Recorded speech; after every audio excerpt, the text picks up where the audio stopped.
Hey guys, welcome back. If you don't know me, my name is Julieta.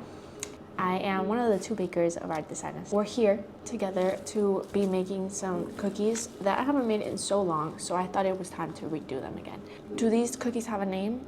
No, I don't have a name for them, but they're really good and they're really soft. And I want to share the recipe with you guys because you guys need to taste them. Not only are they dairy-free, they're vegan, so we can all eat them together. I'm going to be putting here the recipe for the cookies. I hope you guys can try them. It's really cool because it is such easy ingredients.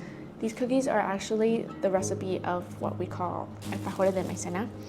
And I just decided to not make it into alfajores de maicena because I can't find vegan dulce de leche.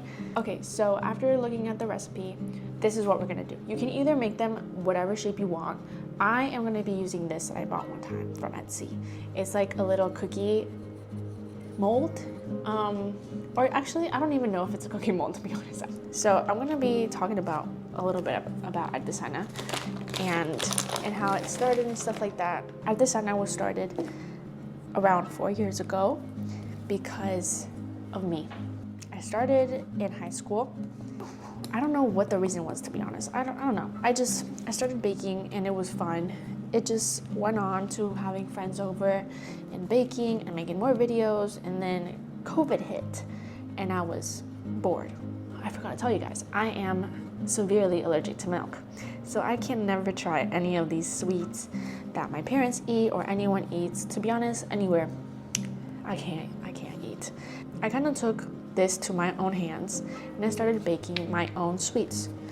If you know, Argentinians eat a lot of sweets. They eat a lot of pastries called facturas, which if you translate in English, it means bills, but they're not bills. So because of my allergies, I started baking everything vegan because I was really scared, because the first time I actually baked for this bakery was when I made a bundt cake. And I literally took it all the way to North Carolina in a car ride, and I made it safe and sound. I ate that thing up. I'm gonna be honest, I am very indecisive. I did 2 names before Artesana. Artesana is actually my dad's idea, I'm not gonna lie. I won't take credit for it.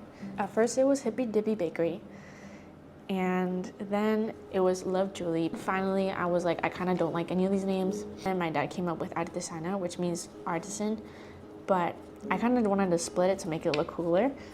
So it's Artesana. Because if you think about it, this is like art. This is a different type of art. And it's heels, supposedly. So I thought that name was perfect, and I have stuck to it for I think like 2 to 3 years. I made an Instagram, and I really did enjoy baking so much to the point where I was like, I kind of want to do markets. I did some markets. Didn't do so good because I guess people are against vegan stuff. They always come up to me where they're like, oh my gosh, I can go to the supermarket and get 6 croissants for $3, the price of yours. And I'm like, well, then go do that. People really like to take your business cards just to take them. So I also don't have business cards anymore. I stopped doing markets not because of that one reason, but I also stopped because it's really difficult to be paying the amount that I do for a market. For instance, it's above 100, a little bit less than 200 for like a market that I do, and that's just, there's no profit for me, so I stopped. And now I'm just working to fix my recipes because hopefully one day I can start markets in Western North Carolina because that's where I want to go, and I want to share my things over there, so hopefully that works out. Hold on, we're not done with this story. In the process of beginning this bakery business, I also met someone who's also interested in working for Artesana. They actually worked in a bakery when I met them. That's a plus, thank God. I'm just kidding. It's on this, if you haven't seen. We got along a little too much, I guess you could say. I actually switched my bakery from 100% vegan to dairy-free with vegan options. Most of the things are vegan. There's a few that aren't. The only thing to do is to get myself and Andres to Western North Carolina and see if we can sell. So if anyone knows anything about like regulations and the rules for like doing markets over there, because I'm pretty sure that's not the same as here in South Florida. The future does excite me for a design. I feel like it'll work out. I would bang it on the table, but this is our dinner table, so I can't be doing that. God damn. She doesn't want to come out. We hope that we can incorporate a lot of Argentinian pastries like batafoles, medialunas, which is like kind of like a croissant, but like a more bready croissant. Not only about the pastries, but also the culture where they drink mate, which I know a lot of people know about yerba mate. In Argentina, they don't drink it from like a can. They drink it from this little, let's say, cup, which is called the mate. And then they sip, it's like, I don't know how to explain it, but you have literally all the loose leaf inside this cup, and you kind of have this straw that filters it called a bombilla, and you just keep pouring water in there, and that's how you drink it. I actually didn't drink it until last year. I like it very sweet. I really want a designer to kind of like give you guys that experience of kind of just a different type of bakery. Not only is it like dairy free, but it has so many other things that people are not used to here.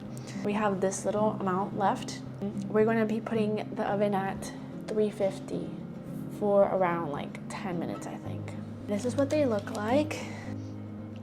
And you're wondering, what are you going to put inside? Well, I'm glad you asked, because inside I'm going to be adding dulce de batata or dulce de membrillo. Depends on what you want. Or you can really put whatever you want. I'm not here to judge. So I'm going to be putting dulce de batata.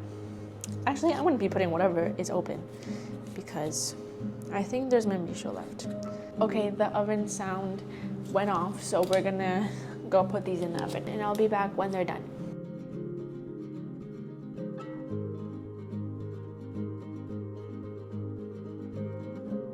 So we finished. This is what they look like. We have the dulce de batata ones. You can always put powdered sugar on top, but I kind of want them like this today. And then we have the ones with dulce de membrillo that look like this. And that is all. I'm gonna put them away. Now we have two things of cookies. I hope you guys enjoy. If you do try the cookies, because they're delicious, you should, even if you're not vegan. Let me know if you guys like them. I'll see you guys next time.